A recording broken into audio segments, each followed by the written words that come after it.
ये दफ़ा का जिक्र है, एक गांव में एक चिड़िया रहते थे जिसकी जान एक चुड़ैल में बंद थी। वो हमेशा अपने दरख्त पर ही रहती थी और कहीं नहीं जाती थी। वो एक दरख्त से दूसरे दरख्त पर चली जाती थी और सारा दिन अपना टाइम वैसे ही पास कर लेती थी वो, और अपना खाना पीना सब वहीं के पत्तों पत्तों से ही गुजारा कर लिया करती थी और फिर वापस अपने पेड़ पर चली जाती थी।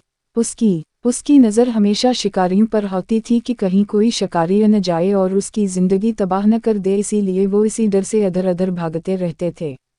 फिर कई दिन गुजर गए और उसने एक ही दरख्त पर अपना घोंसला बना लिया और इसी पर रहने लगी। और एक दिन गांव से एक शिकारी जंगल की तरफ गया। उसने वहां पर एक चिड़िया को देखा। उसने अपना नाइब निकाला और वो चिड़िया को देखने लगा। चिड़िया भी उसकी तरफ देख रही थी। जब चिड़िया ने उसको देखा तो उसने किया, भाई मुझसे क्या चाहते हो, मुझे छोड़ दो। शिकारी बोलता है, कैसे छोड़ दूं, बड़े दिनों बाद तो आज शिकार हाथ में आया है, आज मैं उससे नहीं छोड़ूंगा और आज मैं तुम्हारा शिकार करके ही वापस जाऊंगा।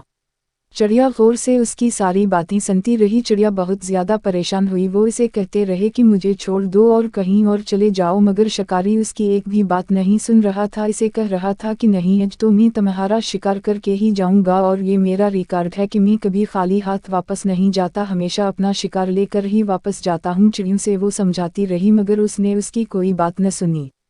उसने कहा कि मुझे जाने दो, मेरे दो छोटे। चिड़िया बोल रही थी कि मेरे दो छोटे छोटे बच्चे हैं, अगर तुम मेरा शिकार कर लोगे तो उनका पेट कौन पालेगा। शिकार ने कहा, नहीं, मैं तो आज तुम्हारा शिकार करके ही जाऊंगा, मैं ऐसे वापस नहीं लौट सकता। चिड़िया इसे बहुत समझाती है मगर वो उसकी कोई बात नहीं सुनता और थोड़ी देर